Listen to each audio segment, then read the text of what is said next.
My name is Rappaport. My middle name is not really Sugar, but on the first day of kindergarten, the teacher asked all the kids to give their middle names, and I didn't have one. Still don't have one, but I was embarrassed that I didn't have one, so I said Sugar. Little did I know that that's more embarrassing than not having a middle name. So now you all know that about me. For those of you who don't know about Flocabulary, we create educational hip-hop videos on topics ranging from math to science to social studies to, as the name would suggest, vocabulary words.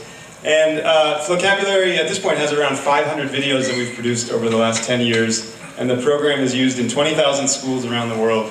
We have an amazing team of artists and educators right across the river in Dumbo, and they are all dedicated to the idea that education can be fun, accessible, engaging, relevant for students of all backgrounds and all learning styles. So that's what Flocabulary is all about.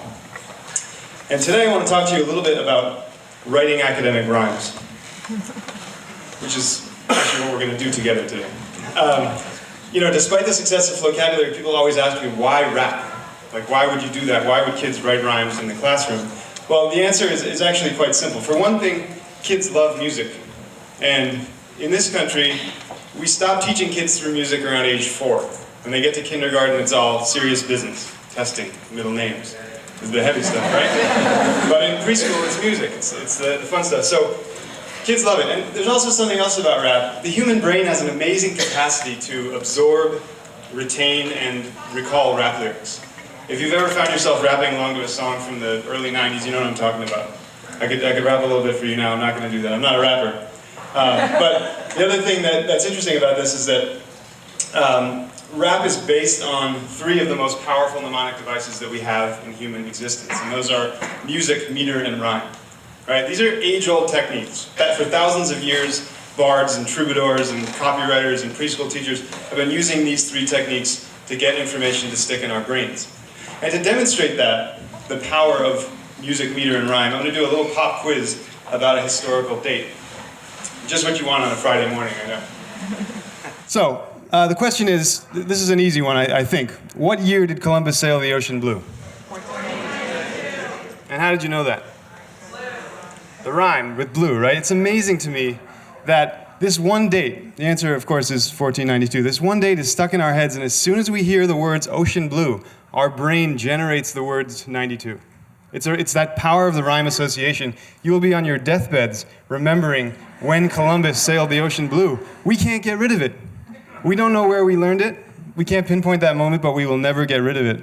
And okay, let's try it for another date now. What year did the Pilgrims land at Plymouth Rock? We're getting some murmurs out here. Oh, 1620, who said that? There's always one. There's always one person who ruins my whole thing here. But I think you get the general point, right? You're a history major or something. 1620. Now, we don't have a rhyme about that, and that's why most of us didn't know that this was the year that the Pilgrims landed at Plymouth Rock. So the Flocabulary approach is to write a rhyme. It was the year 1620 the Pilgrims landed in the land of plenty.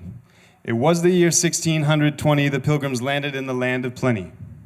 Right? Now, this isn't Jay-Z. I don't have to be a rapper to say this. The point is, it's getting the job done. It's presenting the fact. It's putting it in a rhyme. It's putting it in context. And if you study this, the kind of Flocabulary guarantees, if you say this once to yourself now, once as you're leaving, once tonight, chances are you'll never forget it. It works that quickly. 1620, land of plenty. What I'd like to do for you now is play you a little clip of one of our videos to show you how we bring this to life. This is a science song called Confessions of a Plum. Sorry, I can't play anymore. Thank you. So what are we doing here? We're introducing kids to words like inertia, to concepts, to visuals like the solar system, the orbit, right? And really, what's interesting about this is the people who learn the most from this technique are the people who are writing the rhymes. And so in schools, what we do is we use these videos as a jumping off point for kids to write their own. And what I want to do with my remaining moments today is have you guys write a rhyme with a vocabulary word, just to show you how easy this is. And the word of the day today is vain. Vain is an adjective. It means too proud or too into yourself. Now, when I was in school, this is how teachers taught us. They said, vocab word, part of speech, definition, cram it, memorize it, do it on the test, and then forget it. That was the education model, and that's not good enough for us.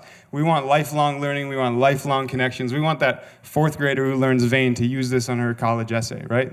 That's what education is. So we need to write a rhyme about this thing to make that happen. And one of the hardest parts about writing a Flocabulary vocab rhyme is that the definition of the word needs to be near the word itself. So I'll take the liberty of writing this first line for us since we have limited time. Lisa was too proud, she was so vain. What have I done? Definition, vocab word. What you guys have to do is come up with a second line that ends in a word that rhymes with vain and makes some kind of sense. If you're having trouble, I've made some rhyming words up here for you. It's a little word bank. Anyone who uses Vera Wang gets extra points. Take about 20 seconds and finish this rhyme. Could be in your heads, jot it down on your phone. I'm actually going to run down into the audience in a second and just get 1 or 2 volunteers to share their vain rhymes with the group today. So take 10 more seconds. Lisa was too proud, she was so vain, the only thing she had in her mind was her own brain. Give it up for Neil. The only thing she had in her mind was her own brain. One more volunteer, anybody? Lisa was too proud, she was so vain. 100 selfies a day is just insane. Guys, that's all the time I have. If you're interested, please check out Flocabulary.com, watch some more videos, tell your friends who are in education, and if you want to stay in touch with me, at Alex Rappaport on Twitter, alex@Flocabulary.com. Thank you very much.